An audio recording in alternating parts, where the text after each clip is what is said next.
आज का कॉन्सेप्ट जो है वो इंटीग्रेशन के, जो इससे पहले भी हमने कॉन्सेप्ट डाले, उसके बाद जो नेक्स्ट कॉन्सेप्ट आएगा मेथड ऑफ इंटीग्रेशन में, वो अब नेक्स्ट कॉन्सेप्ट आता है मेथड्स ऑफ इंटीग्रेशन में।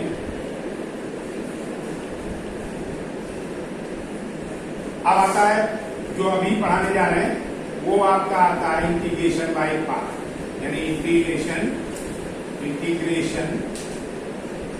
By part. ये इंटीग्रेशन बाय पार्ट्स जो है, अभी तक आप लोगों ने जो समझा था,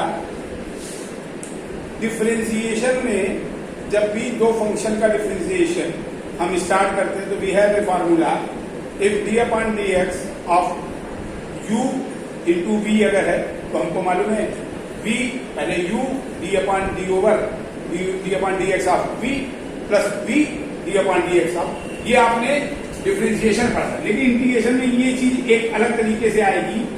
आपको अगर डिफरेंशिएशन का याद हो, u इंटू वी दो फंक्शन है, तो आप u into D over D x of v plus v D over D x of u, ये आपने कहा। लेकिन इसका मतलब ये नहीं कि हम इंटीग्रेशन में भी कुछ इस तरह का लगा सकते। इंटीग्रेशन में इस फार्मूले को मल्टीप्लाई में अगर दो फंक्शन है तो जनरली तुम लोगों ने अभी स्टार्टिंग में जो बेसिक इंटीग्रेशन पढ़ा है, बेसिक इंटीग्रेशन में मल्टीप्लाई की कोई बात नहीं है। जैसे आपके सामने एक क्वेश्चन लिखा हुआ है sec x into ten x.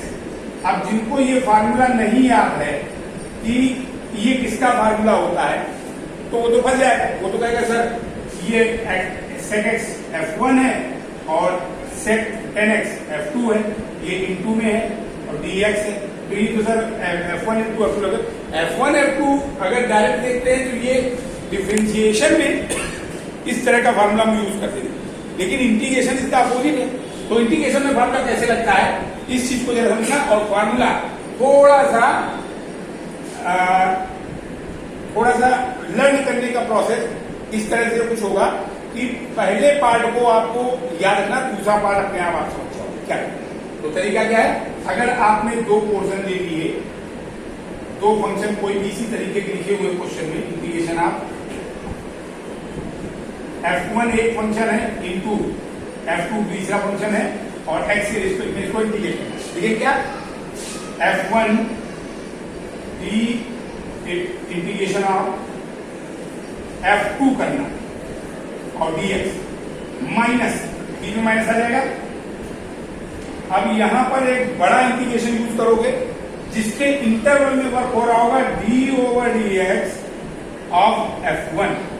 f1 का आपको यहां डिफरेंशिएशन करना है इंटू, अब f2 का यहां पे इंटीग्रेशन अंदर इंटीग्रेशन चलेगा, ये करना। अब इस पूरे का दोबारा से इंटीग्रेशन, यानी ये मल्टीप्लिकेशन का फार्मूला है आपके इंटीग्रेशन। अभी याद करने का तरीका जरा देखना, सिंपल है।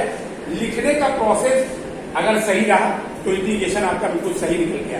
क्या f1 integration of f2 dx minus big integration, और उस इंटीग्रेशन के अंदर जिसको आपने f1 माना था उसका डिफरेंशिएशन होगा, इंटू जिसको आपने f2 माना था उसका इंटीग्रेशन होगा।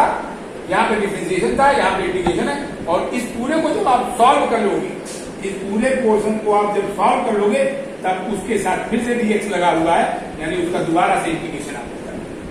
अब ये समझना कैसे बच्चों, तो इसमें क्या है कि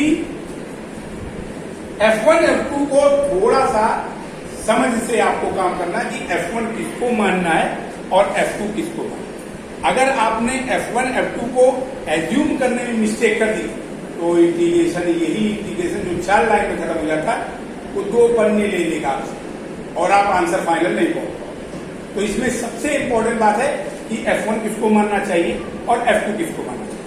अब यहां पर हमेशा याद रखना है f2 उसको मानना चाहिए जिसका हम आसानी से इंटीग्रेशन कर सकते, और f1 हम हमेशा उसको मानना चाहिए जिससे कि वो पूरा फंक्शन रिड्यूस फॉर्म में हो सके, कम से कम लिमिटेशन। जैसे हमने क्वेश्चन डाला integration of x sin x dx, sine x. अब यहाँ पे क्वेश्चन बनता है कि सर हम इसको मान लें F2, साइन एक्स को F1 मान लें और x को F2 मान लें।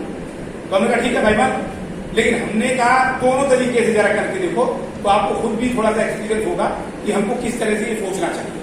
तो हमने क्या कहा, आपने इसको मान लिया F1, फर्स्ट फंक्शन को मान लिया F1, ये F1 x है और F2 साइन एक्स, और ये फार्मूला अब आप पुट करने जा रहे हैं। पर शुरू करते देखते जरा। पहले तो वैल्यू पुटअप कर दो फार्मूले में डायरेक्ट, फार्मूले में वैल्यू पुटअप करो डायरेक्ट, बाकी कोई दिमाग मत लगाओ, जो माना है उसके हिसाब से। ये क्या आ जाएगा आपके पास, x F1 हो गया, इंटीग्रेशन ऑफ F2 की जगह साइन एक्स dx हो गया, minus big integration d over dx of x F1 function था into the integration of F2 आपका साइन एक्स माना है, sine x dx, bracket close कर दो, बिग ब्रैकेट के अंदर रखना इसको अंदर, इसके बाहर लगा हुआ ओवरऑल dx। अब स्टार्ट करते हैं। x का आपको एज इट इज रहेगा, कुछ नहीं करना। साइन एक्स का हमको मालूम माइनस कॉस एक्स होता है, कॉस एक्स हो गया, minus integration of x, differentiation of x, तो यहां से पता लग गया आपको 1 होता है, यानी रिड्यूस हो गया, एक पोर्शन आपका रिड्यूस हो गया, x का डिफरेंशिएशन 1 खत्म हो गया, इनटू साइन एक्स का माइनस कॉस एक्स, और ओवरऑल अब ये पूरा हट करके यहाँ पे dx बचेगा, ये dx आता है। क्लियर हुआ? अब आप देखो माइनस इंटू माइनस प्लस हो जाएगा, ये यहां से हटा दो, 1 का मल्टीप्लाई करोगे 1 भी कॉस एक्स में चला जाएगा, और ये आपका प्लस है। अब आप इसको आसानी से कर सकते हो, ये क्या आया, minus x cos x plus cos x का साइन एक्स और प्लस, ये तो आपका इंटीग्रेशन बाय पार्ट करने का तरीका। क्योंकि ये क्वेश्चन जरा चेक करना, ये क्वेश्चन किसी मेथड से आप डायरेक्ट नहीं लगा सकते। जब तक कि आपने F1 F2 नहीं लगेगा तब तक ये क्वेश्चन रिजॉल्व ही नहीं। तो आपको ये क्वेश्चन देख के पता लगाना क्या हम इंटीग्रेशन बाय पार्ट लगाएं, अदरवाइज ऐसे हो जाए। ये आपको अब यहाँ पर एज्यूम करने के लिए एक नया कॉन्सेप्ट हम बताएंगे कि आपको लर्न कैसे रखना कि F1 किसको माने और F2 किसको माने। ये नोट कर लो बच्चों, अगला क्वेश्चन बताते हैं। नेक्स्ट क्वेश्चन इसी तरीके से बच्चों आपको प्रैक्टिस में थोड़ा करना है, एक बार ट्राई करके देखोगे आप लोग। जैसे सपोज करो आपके सामने क्वेश्चन एक या सिंपल आप किसी भी तरीके लगा करके आपको बताना है, इंटीग्रेशन आपको इंटीग्रेशन करना है log x dx, जरा इसका इंटीग्रेशन करिए। 1 मिनट का टाइम दे रहे आप लोग, ट्राई करके देखिए कि कैसे कर सकते हैं हम इसको। यानी कि ये क्वेश्चन अगर ट्राई करेंगे तो डायरेक्ट नहीं लगा पाएंगे। आपको ये एक फंक्शन 1 और लेना पड़ेगा, यानी F1 आप log x को मानो तो इसका इंटीग्रेशन नहीं हो सकता, और इसके साथ में F2 को मानो 1, ये F2 आपने माना, ये 1, और ये F1 वाला पोर्शन है। अब आप शुरू करो फिर to F1 log x as it is, integration of 1 dx minus d over dx of log x, और integration of 1 dx whole dx। क्या है आपके पास, log x और x का 1 हो गया, 1 का x हो गया, माइनस log x का डिफरेंशिएशन 1/x होता है, और 1 dx का इंटीग्रेशन किया आपने, x आएगा, और इसके ओवरऑल आपने x से x कैंसिल हो जाएगा। क्या है आपके पास, log x log x minus 1 बचा, 1 dx का x आएगा, c x कॉमन ले लिया, ये इसका इंटीग्रेशन। क्लियर है बच्चों, समझ आ गया? अब एक थोड़ा सा और आगे क्वेश्चन पढ़ते हैं, कुछ एक क्वेश्चन थोड़ा लॉन्ग तरीके से और कैसे सॉल्व करने वो बता दें। जैसे next question, integration of e power 2x into sin x। इस तरह के क्वेश्चन में क्या करना होता है, आप स्टार्ट करोगे, पहले एक्सपोनेंट को हमेशा F1 फंक्शन मानना चाहिए, और ट्रिग्नोमेट्रिकल फंक्शन को हमेशा सेकंड होगा। तो मैं आईलेट रूल नहीं बताया, आईलेट रूल आपको बताएंगे तो और क्लियर हो जाएगा किस तरह से हमको यूज करना पड़ता है। अभी जरा देखो, ये आपने F1 माना और इसको माना, स्टार्ट करते फॉर्मूले पर पुट करें, क्या आएगा e to the power 2x as it is integration of sin x dx minus d over dx of e to the power 2x integration of sin x dx और ये होल dx। क्या रहा आपके पास e to the power 2x sin x का minus cos x, ये हमने आगे minus लगा दिया है माइनस, और यहाँ पे भी minus e to the power 2x है, चेन रूल लगा के कर लिया e to the power 2x का e to the power 2x और 2x का आप दोबारा करेंगे तो x का 1 हो जाएगा और 2 और आ जाएगा 2 इंटू साइन x का माइनस माइनस बाहर लगा दीजिए और साइन x का cos x dx minus minus plus हो जाएगा। लेकिन यहाँ जरा चेक करिए आप, क्वेश्चन फिर से हमारा सेम तरीके से रिपीट कर रहा है, minus e to the power 2x cos x plus twice of e to the power 2x into cos x into dx। अब क्या करेंगे हम, इस पोर्शन को हम दोबारा से F1 F2 करके फिर अगेन स्टार्ट करेंगे और क्वेश्चन शुरुआत में ही आपको I मान के करना, क्या करना, ये रिपीटिंग करेगा, ये फंक्शन लगातार रिपीट करते हैं, जब रिपीटिंग डिजिट होती है तो हमको क्वेश्चन को I एज्यूम कर लेना चाहिए स्टार्टिंग में। क्या फर्क पड़ता है ये चल देखो अगले स्टेप में, जैसे मैंने कहा इसके बाद के अगले क्वेश्चन में ऊपर देखो, इसके बाद ये आपके पास क्वेश्चन था I इक्वल टू चल रहा था minus e to the power 2x into cos x plus twice of integration e to the power 2x into cos x into dx। अब आप क्या करेंगे, यहाँ पे आपने F1 F2 इसको एज इट इज लिखते रहिए और इसको F1 F2 दोबारा से करेंगे, क्या आया minus e to the power 2x into cos x plus 2।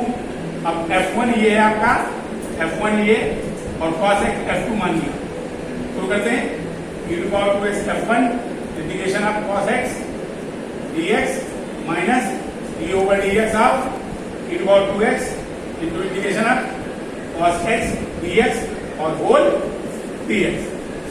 ये ब्रैकेट क्लोज करो, यहाँ क्या बचा आपके पास, ये आपके पास आया minus e to the power 2x cos x plus twice of, अब ये e to the power 2x का e to the power 2x का और cos x का होता है sin x माइनस माइनस के बाद integration of e to the power 2x का आएगा twice e to the power 2x हो गया डिफरेंशिएशन और cos x का sin x dx।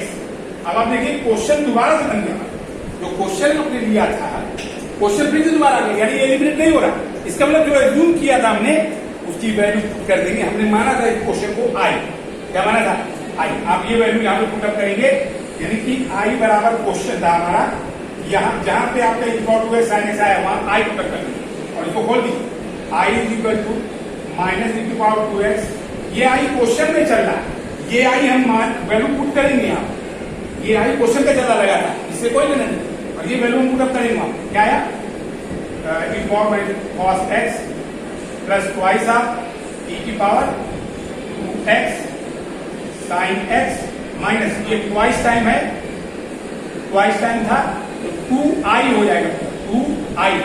अब आप इसको खोल दीजिए, i माइनस e की पावर 2x cos x, 2 को अंदर ले जाइए, 2e to the power 2x sin x और 2 पूजा 4i। अब ये इधर आ जाएगा हमारा प्लस, सॉरी माइनस है ये माइनस, तो ये 4i इधर आ जाएगा, तो i प्लस 4i 5i हो जाएगा। और ये आपके पास क्वेश्चन सेम कॉपी कर दीजिए, यानी i इज इक्वल टू, यानी ये 5i हो जाएगा, यानी i is equal to 1/5 times e to the power minus e to the power 2x cos x plus twice of e to the power 2x into sin x plus, ये तरीका आपको अपना clear हुआ।